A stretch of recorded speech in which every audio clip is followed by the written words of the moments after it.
Ladies and gentlemen, good day and welcome to the Sky FY21 Annual Results Conference Call. Today's conference is being recorded. At this time, I would like to turn the conference over to Sophie Maloney. Please go ahead. Kia ora and good morning. My name is Sophie Maloney and I'm your Chief Executive here at Sky. I'm joined this morning by Andrew Hurst, Sky's Interim Chief Financial Officer. Now, for those of you watching online, I hope you just enjoyed that short reel with some of our cool content highlights for the year. We had hoped to be able to present from our studio, but the current COVID lockdown has meant that we're here in voice only. So, here's the game plan for today.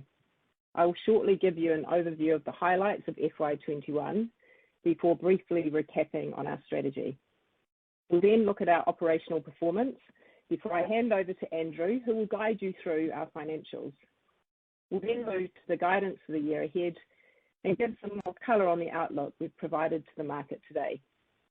As usual, there'll be an opportunity for Q&A, and we look forward to taking your questions at the end of the presentation.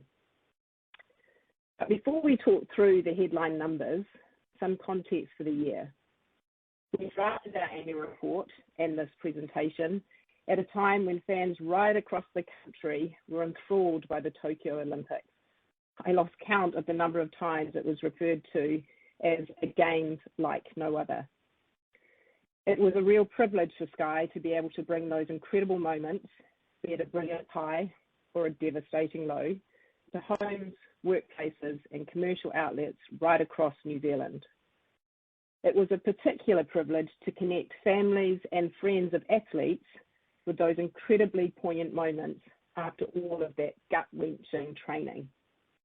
And that's the special role we play here at Sky, connecting Kiwis to the content that matters.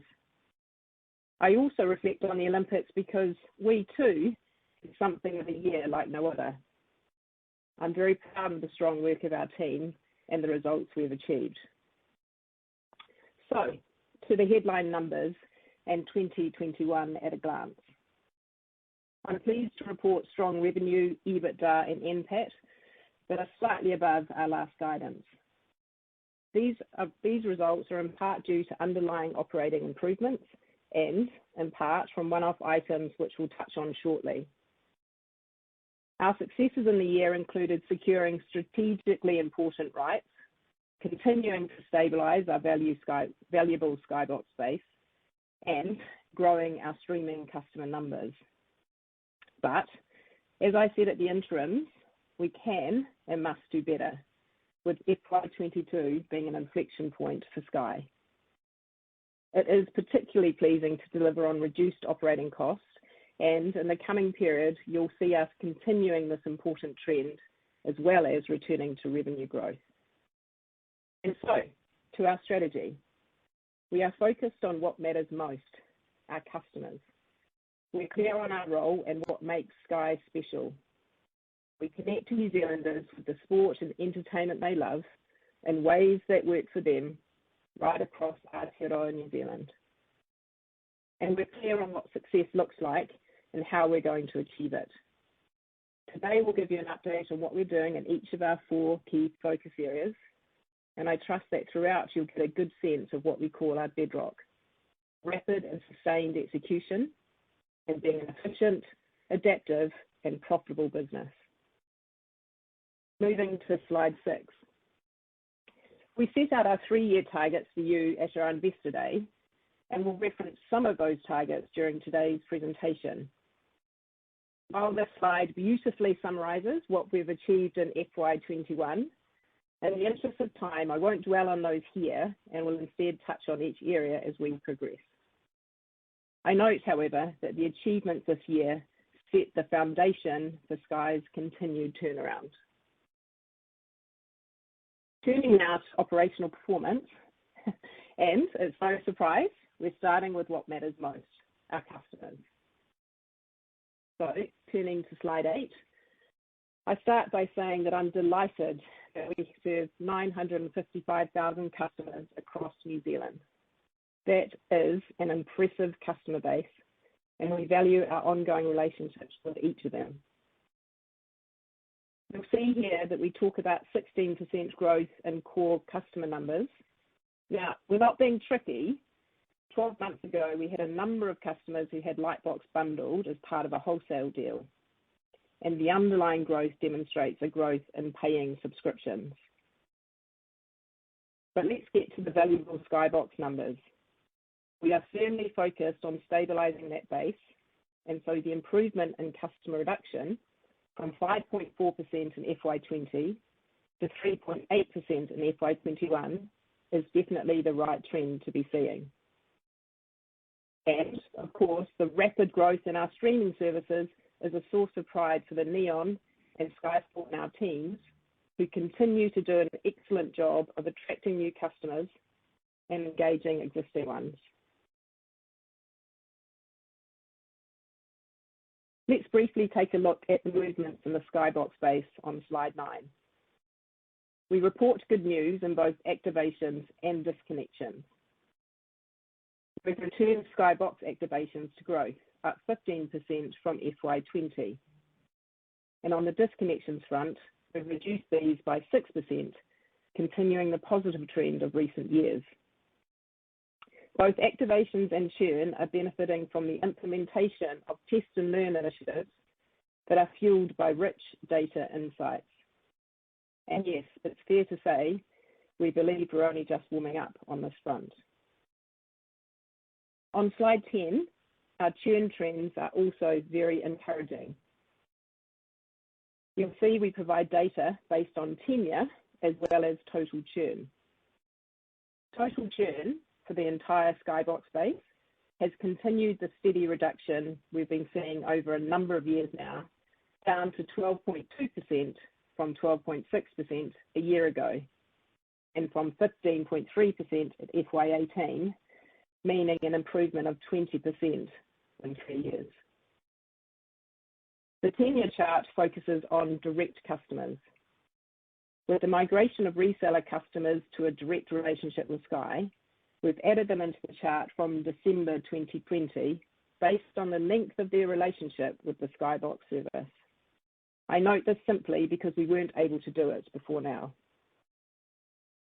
We also know that the first year that a customer is with us is a critical time, and we've been working very hard to make sure we get the relationship off to a great start. We've been doing this with tailored communication, regular check-ins to ensure they're accessing the content that best suits their needs, and, of course, by ensuring they know about Sky Go. And we've had an impressive 31% improvement in year one churn, so that strategy is paying off. It's also very pleasing to continue to report on our strong base of customers with more than 5 years of tenure, which now accounts for 74% of the total customer base. These customers are our quiet champions who love their Sky and the service we provide, and they represent a core strategic strength. Turning to the next slide, part of the core value proposition moving forward is our new Skybox experience. We told you at our Investor Day a couple of months ago that we would deliver a new Skybox into customer homes in the middle of next year, and we're right on track to achieve this. We've had really strong feedback from existing and potential customers that tells us there's a compelling case for what we're developing, and we continue to use customer insights to inform our decisions. I'm really excited about the possibilities the new Skybox presents. It will reinforce our role as the preferred content aggregator in the New Zealand market. It is a hybrid box offering our customers great functionality, a superb range of Sky content, and access to a range of apps, all conveniently in one place with one remote. It's a critical next step in our strategy, and I look forward to sharing more with you soon. Our objective of adding value for our important Skybox customer base is, of course, also supported by the rollout of Sky Broadband. It's broadband made for entertainment, offered at a special and highly competitive price for Skybox customers, and with great service and quality to boot. I'm pleased to say our marketing strategy is hitting its marks, and positive word of mouth is also beginning to build as the speed, coverage, and pricing is resonating.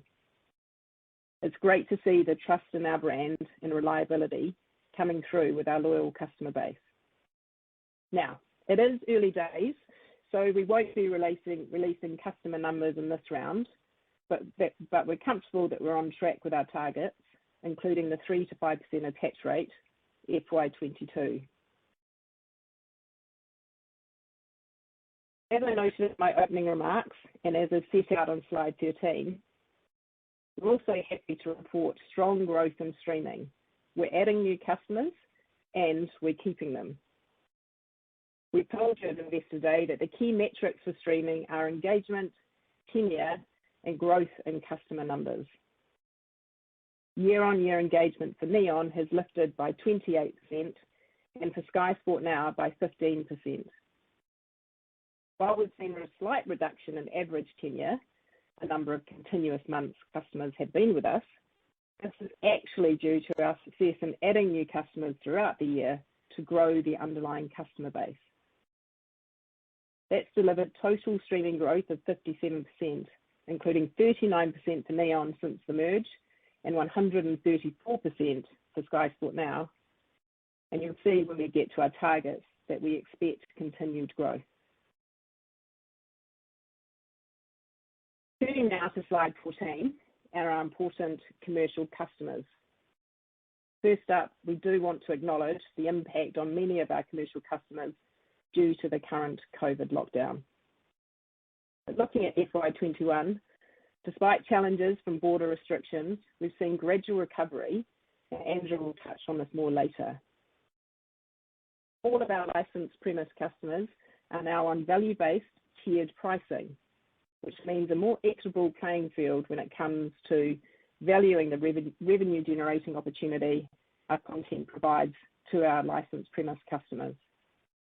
We've had positive feedback from these customers about the approach, and the more tailored pricing also means an overall increase in ARPU for Sky. It's also opening up opportunities to add new customers in lower tiers. And I'm proud to say that we've signed up around 80 new sports club customers, now making the most of our high quality sports content in their local communities. And that moves us nicely on to our great content. You've been hearing about our content wins throughout the year, but it's worth reflecting on what we've achieved in FY21, securing some strategically important deals, such as the NRL and New Zealand Rugby League, ESPN, Discovery, Foxtel, NBC Universal, and Viacom CBS, to name but a few. These are all significant multi-year content deals. Importantly, they demonstrate we continue to be an attractive partner and reinforce our preferred aggregator role. These partners recognise and value the ease with which we provide access to our significant customer base of high ARPU customers right across the country. But, of course, we continue to be disciplined in our decision-making around rights, using rich customer insights to understand what customers value, as we demonstrated during our Investor Day. Now, before I hand over to Andrew, I want to touch on a very important priority, our people. Our focus on being a place where our crew are empowered to do their best work and to be themselves is very important to me. Some of you will be aware that we've had some challenging moments this year in that regard. I believe we are responding in the right way, and my team and I are absolutely committed to Sky being a place where everyone feels they belong and are able to do their best work. Our business is evolving, and we continue to make changes and transform the way we do things. We are making good headway in realigning our business to what matters most to our customers. We've also worked across the full Sky team to confirm our values of being yourself, making someone's day, and creating something amazing, which need to underpin everything that we do. I'll now hand over to Andrew to take you through Sky's financial performance Thank you, Andrew. Thank you, Sophie, and good morning, everyone.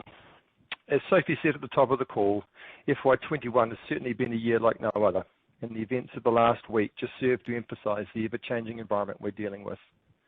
As already highlighted, it was a very profitable year for Sky, and I'll take you through the numbers in a bit more detail to give you some insight into the various moving parts. As we signalled at our Investor Day in June, our FY21 results were at the top end or slightly above guidance.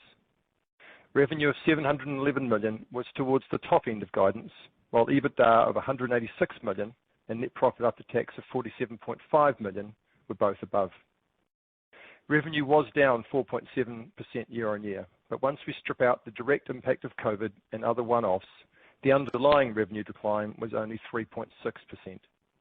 When compared to the 6.1% decline last year, you can see the progress we have made in stabilising the revenue position. This will become more evident later when we come to talk about FY22 guidance, as we're budgeting revenue growth for the first time since 2016. Offsetting this 4.7% revenue decline, our underlying operating expenses were down by $27 million, or 5%, despite stepping into higher content costs in the second half of the year. This reflects permanent savings we've already locked into the underlying cost base, as well as further savings in content rights and production costs due to COVID. As with FY20, we again had a few one-off impacts this year, but these broadly offset each other with no net impact on earnings. We had $10.8 million of non-recurring income from a gain on sale of OSB of $5.8 million, and another $5 million relating to settling the Rugby Pass earn-out on favourable terms and releasing content provisions where we exited rights commitments on better terms than originally expected. Offsetting this non-recurring income, we had $10.3 million of one-off costs relating to content impairments and the mutually agreed exit of the former CEO. As a result, we delivered full year underlying EBITDA of $185.9 million, which compares to $192.4 million last year. This was a pleasing result, given we did step into high content costs in the second half of the year, most notably the new rugby deal that came into effect from the 1st of January. While the result was encouraging, as we look forward to FY22, there is more work underway to stabilise and then grow our Skybox revenues, to continue with the growth we've achieved in our streaming services, and to lock in further permanent savings to our operating costs. So looking more closely at revenue. As has already been mentioned, our revenue was down 4.7% on last year, which is an improvement on the 6.1% decline in FY20. Furthermore, once we strip out the direct impact of COVID and other one-off or structural impacts that I will talk about shortly, the underlying revenue decline was only 2.4%. I will cover off each of Skybox, streaming, commercial and advertising revenues in a bit more detail on the next few slides. So turning firstly to our Skybox revenue, which declined by 9% in FY21, compared with an 8% decline last year. As Sophie has mentioned, Skybox subscribers continue to stabilise, with a decline of only 3.8% this year. However, revenues were impacted by customer losses in FY20, which meant we started the year with a lower subscriber base, as well as a number of one-off or structural impacts that contributed to ARPU reducing by $3.70 this year. These one-off factors caused half of that ARPU decline and included the migration of 34,000 reseller customers from Vodafone to being direct with Sky, which means we no longer recognise that revenue on a gross basis with an offsetting commission cost, and now revenues are recorded on a net basis. We also offered these migrating reseller customers a one-off first month free to align their billing cycles. Secondly, we saw lower sports penetration than normal for the first half of the year due to the COVID-impacted sporting calendar. And finally, we had fewer pay-per-view events this year, as well as reduced revenue following the discontinuation of the Sky Watch magazine. Stripping out these one-off impacts, the underlying Skybox revenue decline was 5.8%. The pleasing aspect is that many of these one-offs were largely isolated to our first half, and while some did have some run rate effect flow through the second half, the ARPU decline in the second half was much more muted. I also note that we've not increased our prices for Skybox customers since April 2019. We would normally have rolled out an annual price increase to allow for the inflationary impact on our rights costs, but we opted not to do so in what was already a challenging period for New Zealanders. Now looking at our streaming revenues, which grew by 24% year on year. ARPU did reduce from $20 to $17 as a result of the continued change in the mix of our streaming customers, with high growth for Neon relative to other streaming products. ARPU actually fell to $16 in the second half of FY20 following the acquisition of Lightbox, but we've since seen it increase back up to $17 this year as we put through a price increase in May and also increased the proportion of Neon customers that pay direct rather than through Spark at a wholesale rate. At the same time, we've also grown Sky Sport Now subscribers, which are packaged at a higher price point, and we were delighted to see Sky Sport Now heroed throughout the recent Tokyo Olympics. Looking now at our commercial revenues, which were down $3 million year on year. You can see from the chart on page 22 the impact that COVID had on the second half of last year and the first half of this year, as we provided discounts and suspensions to affected customers during the COVID period. You can also see the sign of recovery in the second half of the year, reflecting our licensed premise customers returning to normal billing in August 2020, and the impact of reducing accommodation provider discounts from November 2020. As Sophie mentioned, we also completed the rollout of our value-based tiered pricing model for licensed customers in February 2021. We expect to see continued recovery in the commercial space in FY22, although obviously we'll have to wait and see what impact the current lockdown situation brings. Turning to our advertising revenues, which were flat year on year. Like commercial, you can see from the chart the impact that COVID had on the second half of last year and the first half of this year, as well as the recovery in the second half of the year. Sky's market share was steady this year, and off the back of growth in the TV advertising market, revenue has largely returned to pre-COVID levels, other than the impact of a change in the arrangement with Discovery, which saw them take direct representation for advertising on their channels from February 2021. Now turning to our costs. Total expenses reduced significantly, down by $45 million, an 8% reduction, despite the step up in our rugby deal in the second half of the year. Adjusting both years for the impact of one-off costs, the underlying reduction year on year was $27 million, or 5%. The $13 million reduction in programming costs reflects further savings on rights and production costs as a result of cancelled or postponed events, and reduced availability of entertainment content due to COVID. We also had permanent savings from the non-renewal of domestic cricket, as well as reductions in the cost base of Rugby Pass. These COVID-related and permanent savings were partly offset by a $25 million step up, mainly related to the new rugby deal, as well as other sporting events such as Euro 2020 and the Lions Tour. The $14 million reduction across subscriber-related, broadcast and infrastructure and other cost lines primarily relates to savings from the restructuring carried out in FY20, as well as a range of other cost-saving initiatives and streamlining of operations. The $11 million reduction in depreciation is consistent with our transition to a lighter capital model. We expect to see this trend continuing, and we'll also see the benefit of our new Optus deal kicking in from December 2021. And as I noted earlier, one-off costs were $10.3 million compared to $28 million last year.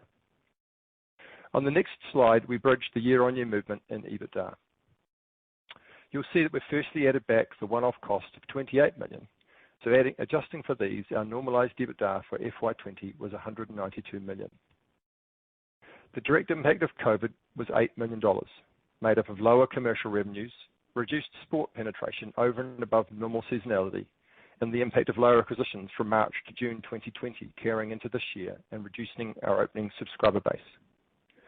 On the cost side, the impact of COVID on the 2020 sporting calendar resulted in rights and production cost savings of $18 million. We've now moved to a more normal, but by no means fully confirmed, sporting calendar for the rest of 2021 and into 2022.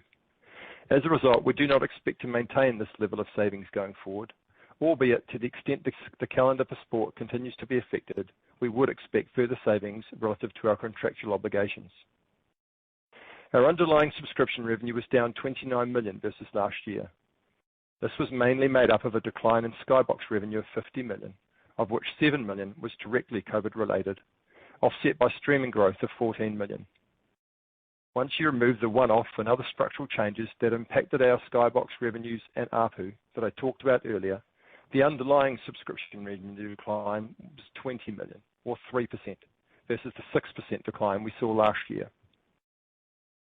As part of our ongoing efforts to create efficiencies that right-size the cost base, we've made a number of structural changes that resulted in permanent savings of 37 million. This includes the full year impact of restructuring activities in FY20 and the other factors mentioned earlier, such as the non-renewal of domestic cricket and the significant reduction in the cost base of Rugby Pass. And finally, as I've already covered, we had non-recurring income of 10.8 million, broadly offset by one-off costs of 10.3 million. So looking at CapEx, our FY21 CapEx of 51 million represented 7.2% of revenue, compared to 57 million, or 7.6% of revenue last year. Both years were well within our long-term target of 7 to 9% of revenue. Skybox installation CapEx increased compared to last year, from 13 million to 15 million, due to the high levels of new activations. Growth CapEx includes the launch of Sky Broadband, with the investment in customer routers and mesh devices, as well as some initial spend on the development of the platform supporting the new set-top box. Our enhancement CapEx included upgrading our broadcast capabilities and digital streaming, as well as investment on personalisation and customisation capability. And one final point on CapEx. The sale of OSB means we will avoid at least 50 million in future CapEx spending over the next 5 years. So in summary, our message on capital investment is that we continue to transition to a lighter capital model, reweight our spend towards growth initiatives, and our preferred approach is to partner where it makes sense to do so. Looking now at cash flows. We were pleased with the level of free cash flow generated for the year of 69 million, which compares to 23 million in FY20. I note that for both these figures, we have excluded the movement in net working capital in order to get a like-for-like comparison.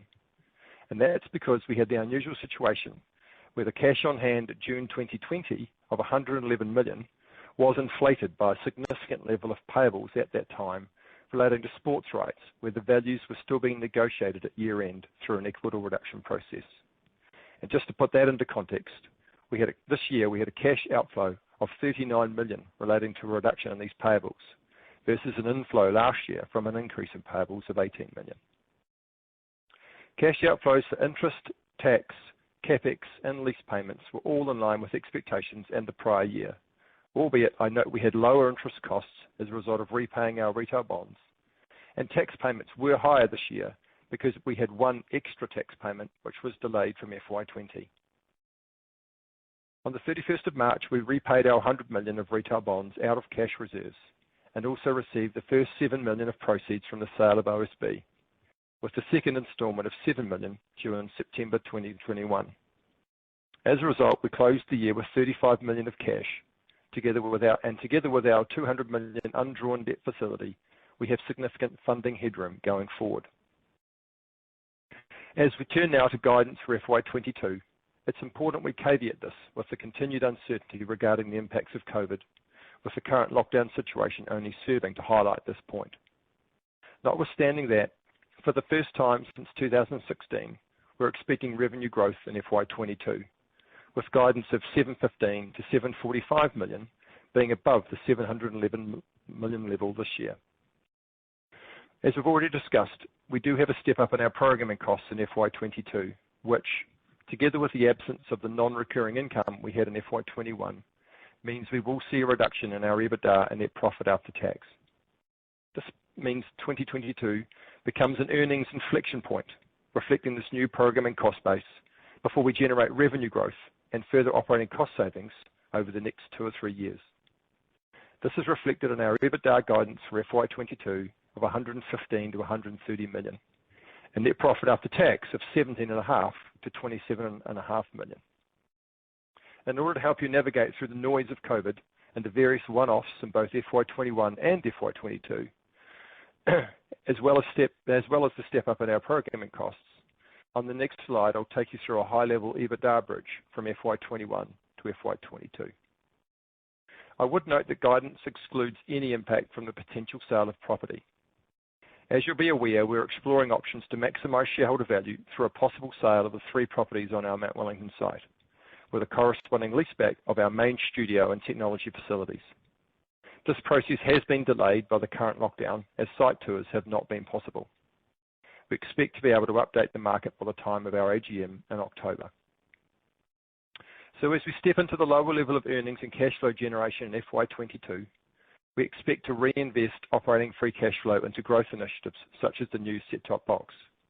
However, the board continues to consider capital management options, including the potential for dividends, in the context of our strong balance sheet, as well as options for the use of proceeds from any asset sales such as property. And finally from me, as I mentioned, we thought it would be useful to provide a high-level bridge from FY21 to FY22. I note that as we've bridged to the midpoint of our $115 to $130 million EBITDA range, many of the buckets here are also averages. The key things to take away from this slide are that the net impact of COVID is an $11 million reduction. Next, we have $15 million of net costs in FY22 that include one-off events such as the Tokyo Olympics. This was originally scheduled to occur in FY21, so the delay means it will now impact our FY22 result. The content renewals cost increase of $39 million includes the full year impact of the new rugby deal, together with the impact of other recent and expected sport and entertainment renewals. Importantly, for the first time, our streaming revenue growth is expected to outstrip the decline in Skybox revenue, reflecting the continued move to stabilising our Skybox subscriber base and the expectation of further growth in streaming. So, together with the revenue from Sky Broadband and the continued recovery in commercial, this is a key factor behind the expectation that revenue will return to growth in FY22. We're expecting further permanent operating cost savings of $5 to $10 million in FY22, although we will be reinvesting some of that in marketing investments to support growth in Sky Broadband and customer loyalty, retention and acquisition initiatives in Skybox.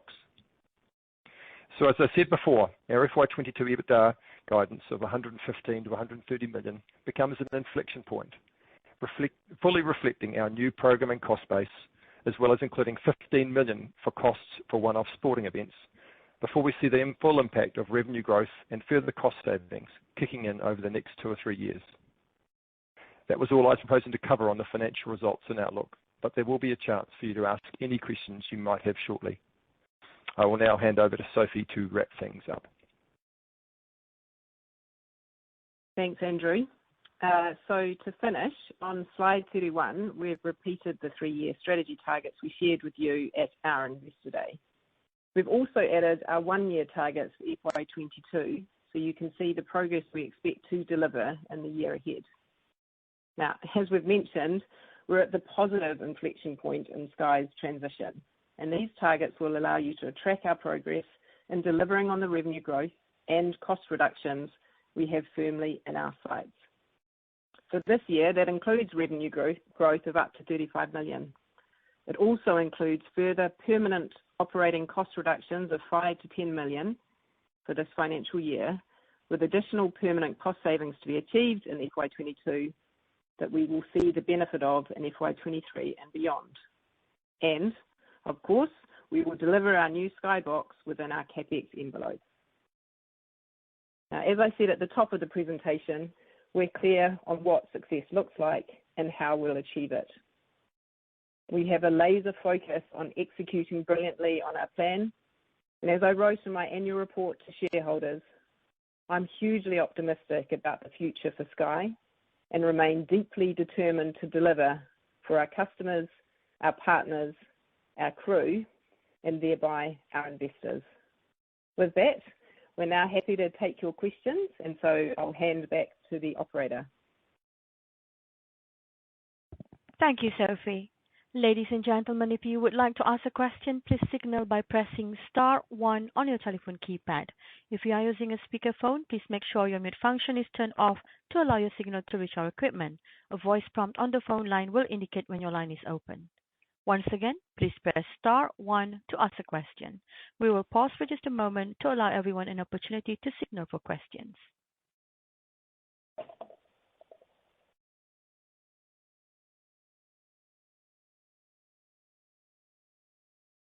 We will take our first question from Ari Decker from Jarden. Your line is open. Please state your question.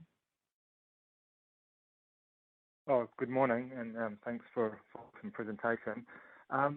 First question was just in relation to the stabilisation of revenues and just sort of what you're factoring in for Skybox customers. So I guess, maybe the first way, part of tackling it is, there was a $50 million decline in FY21. You've called out 7 million, I think, related to COVID.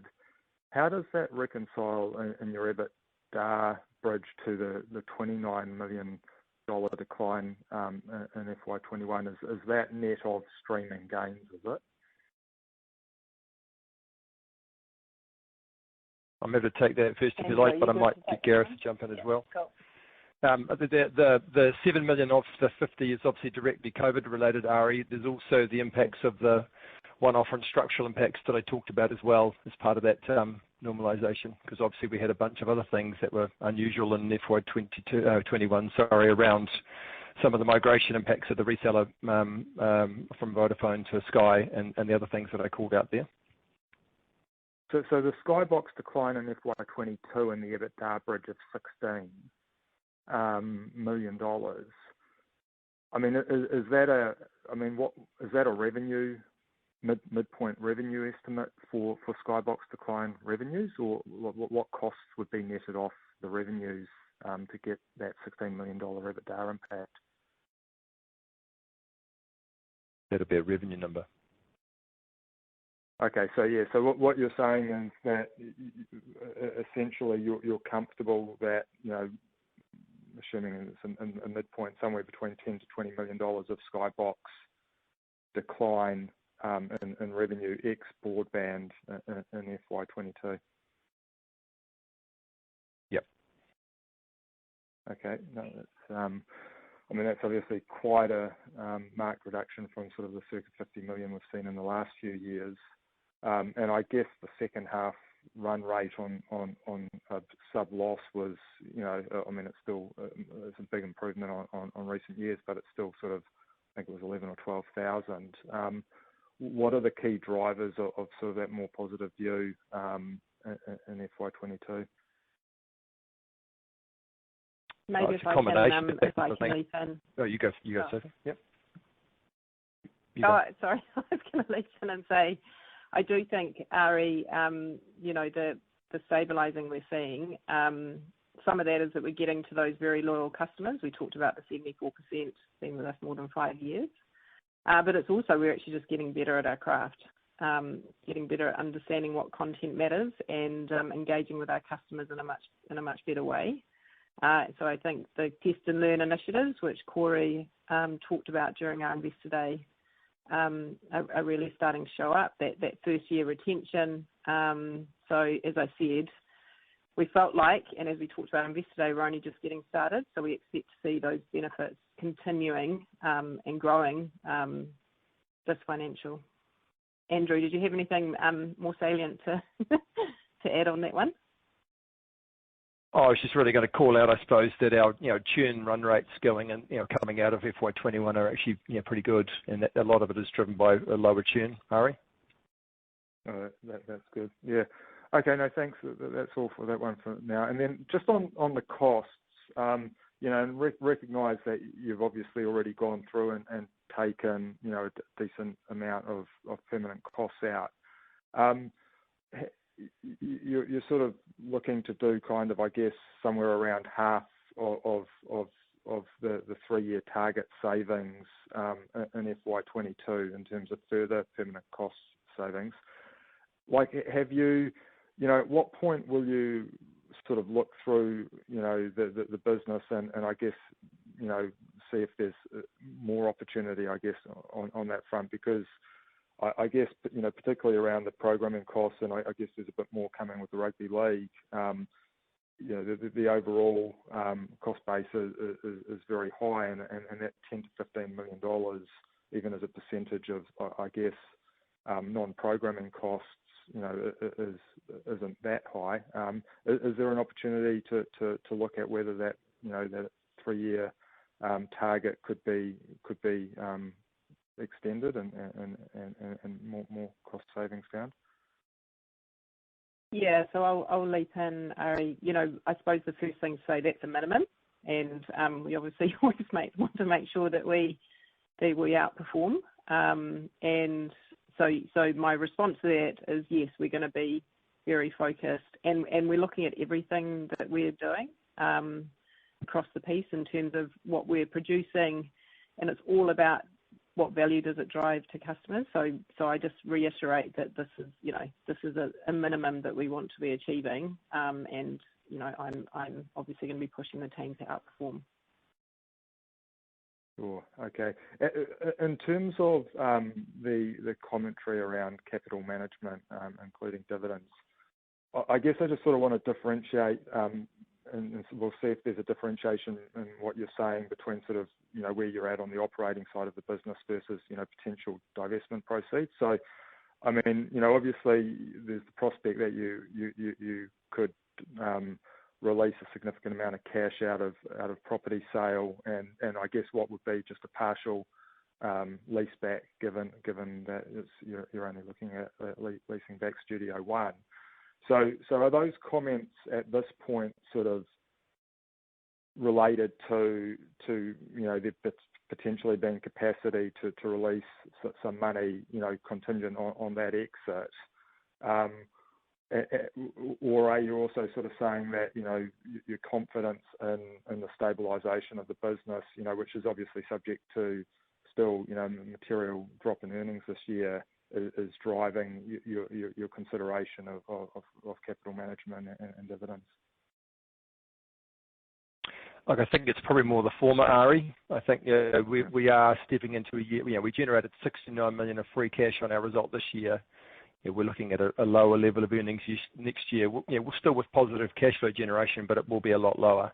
So I think what we're signalling is the operating cash in the business, or operating cash flows, will be invested into growth. But as you say, to the extent that there's proceeds from, for example, a property sale, I think that's where the board would look to options around return potentially. We've obviously also got a very strong balance sheet with no debt and a sizable debt facility, but I think it's probably the right way to differentiate it. I think obviously we need to execute on the property sale before we can say any more than that, and it has frustratingly been somewhat stalled by lockdown. But if it goes the way we think it will, I think that's where it will head. There would be a good chance that some of that money might be available. And in the mix, you've also mentioned reinvestment outside of, I guess, what you're doing in broadband, which has a little bit of I guess capital investment required sort of up front, and the set-top box changeover, which obviously you're going to have to make a call on how quickly you sort of roll that through the base and that. Outside of those two things, are there any sort of meaningful investment initiatives on the cards? They'd be the two biggest. Yeah, nothing. Yeah. I think we've come through a period where we've invested in the capability in the business over the last 2 or 3 years. So that sort of piece of our capital play has been largely done. So it's largely those two that you called out. And broadband's not that significant. It's largely set-top box is probably the biggest. Yeah, and so just my final question. I mean, great that you're on track, for mid-22. Just any comments you can give on sort of, the approach you're going to take on rolling that out? At the moment, we're looking to deliver it, mid-calendar year 22. We will be delivering it, I should say. In terms of the go-to-market and, price of the box and things, we're still working that through with customer insights. On the look and feel and the design, we should be able to share some pretty cool stuff by the time of the AGM, but no further direction of travel at the moment in terms of that go-to-market for our customers. Great, thank you. Thanks, Ari. We will take our next question from Phil Campbell from UBS. Your line is open. Please state your question.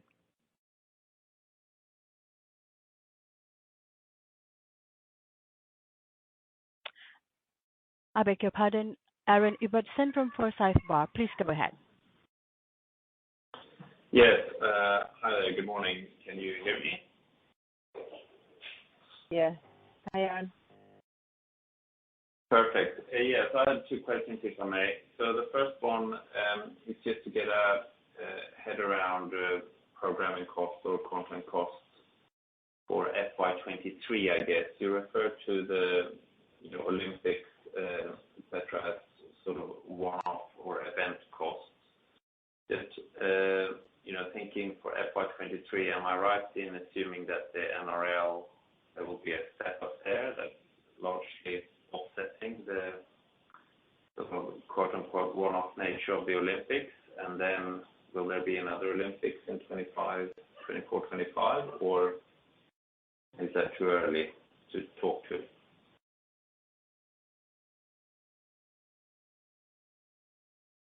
So on the new NRL, there will be a half-year impact as we step into that deal.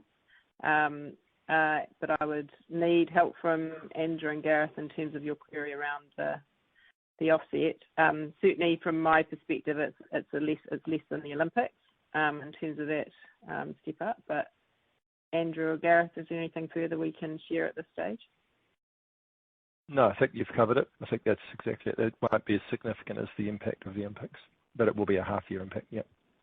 But other than that, Aaron, I think the point I made in my presentation is the programming cost base is now fully costed, other than the NRL piece.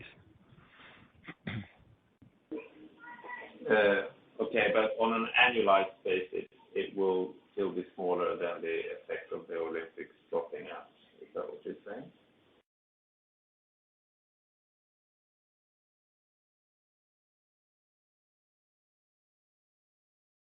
Sorry, what was the question, Aaron?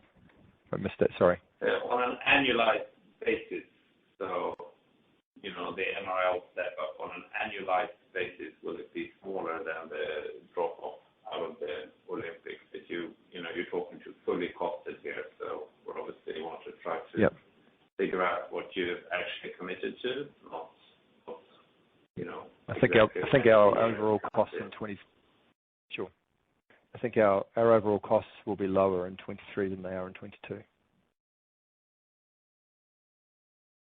Okay. So if I look at the sort of bridge into FY22, there's no mention of broadband there, but you seem confident to hit your target of 3 to 5%, so it's not going to be unmeaningful when it comes to revenues. So does that mean we should view it as largely a wash on the EBITDA side, and that will hold true going forward as well when you potentially reach your target of sort of around 10% attachment rate? Yeah, so it's not a significant number from an EBITDA perspective. As we're still building to scale, it will be a small loss in FY22 for broadband, but we haven't separated out the revenue and cost impacts, as you say. But we're not quite at sort of break-even scale in FY22.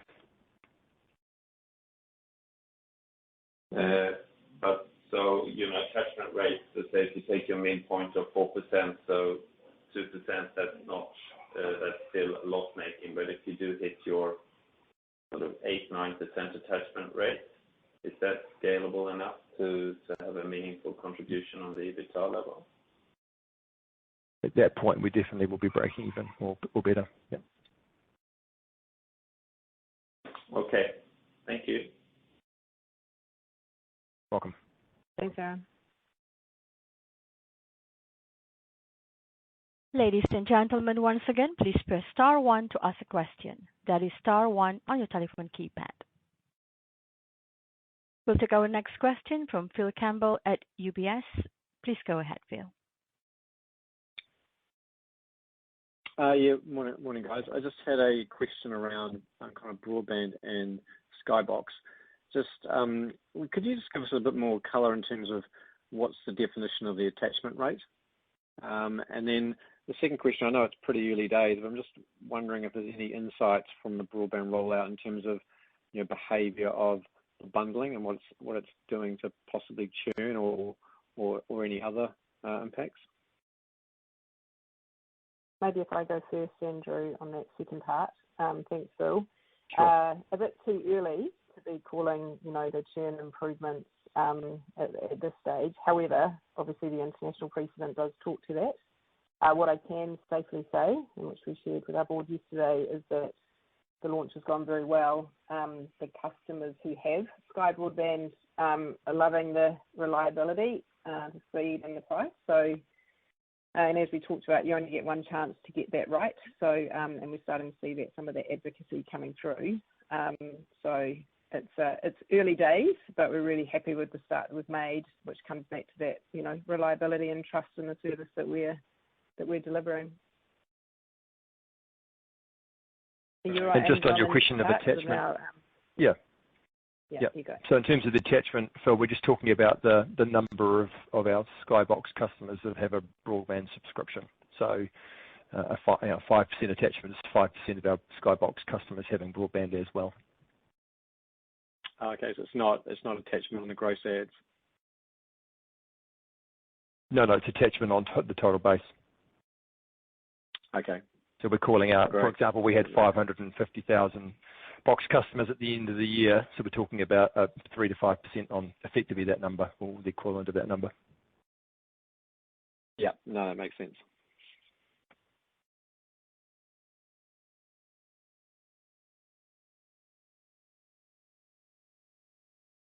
Thanks, Phil.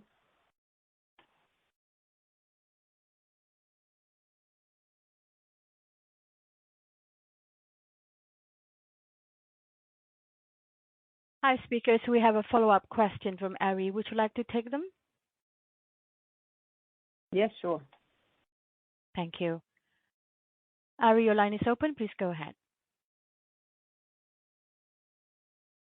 Oh, thank you. Yeah, just one of the other things I was just keen to understand, these bridges can be helpful, but they can sometimes be confusing as well. The content rights in the 21 bridge, $25 million, which I presume is sort of the contractual uplift, and then $39 million in the 22 bridge. Can you just sort of talk to the key drivers of difference between the 21 and the 22? Sure, happy to take that. The bulk, obviously, of the content uplift in the 21 bridge relates to our rugby deal, plus or minus whatever we've achieved in terms of equitable reduction that goes into that year. I guess the highlight and the key point to note in the 22 bridge is not just rugby. There are other deals that we've either done or expect to do this year that'll have uplifts. So I guess that's probably the difference that you're seeking.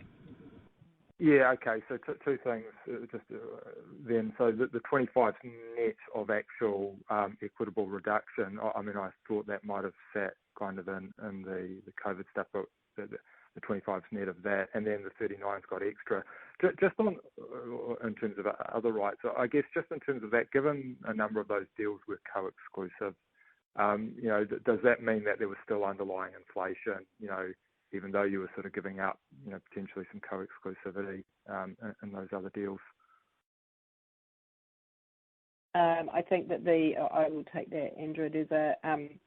As Andrew said, there's some key content that won't be co-exclusive that we're looking to secure and be able to talk about soon once we get through the process. So that's where the bulk of our uplift has come from on top of rugby. Well, as a Neon subscriber and an HBO fan, I look forward to that announcement. As do we, Ari. Thanks. Thanks, Ari. It appears we have no further question. I will hand over the call back to Sophie for any additional closing remarks. Please go ahead, ma'am. Thank you. Thank you very much. Look, just a thank you from me to everyone that joined the call today for those questions, and of course for your ongoing interest, and for our shareholders, your support. And to each of you, our team and I look forward to catching up with many of you over the coming days. And for all of those in Aotearoa, New Zealand, kia kaha and keep safe. Thank you. Ladies and gentlemen, that concludes today's conference call. Thank you for your participation.